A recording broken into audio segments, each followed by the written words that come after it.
Welcome to Not Milk Never Milk. Subscribe if you're lactose intolerant. You start by opening Google Wallet and verifying you're in the right account. This ensures codes attach to the correct profile. Once signed in, check you have issuer or merchant permissions to create redeem codes, because consumer apps often can't. Make sure recipient details, product ID, and expiration rules are ready. Gathering them now saves back and forth. If payments are required, confirm a linked payment method or issuer credentials, so code creation won't stall when you move to the next step. Now go into the offers or passes creation flow in Google Wallet or your linked partner portal. This is where you define the redeemable item.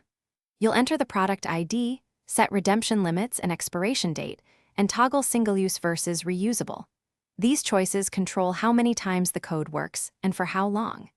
If you need multiple codes, choose batch CSV generation or use the API token option for automated issuance. Make sure fields validate before you hit generate to avoid errors.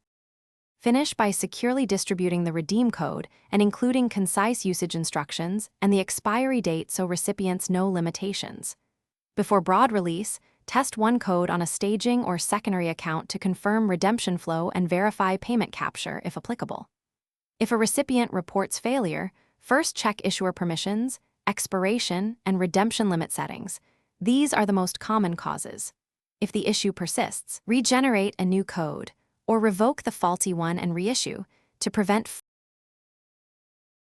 Thanks for watching. If this was helpful, leave a like and consider subscribing. See you next time.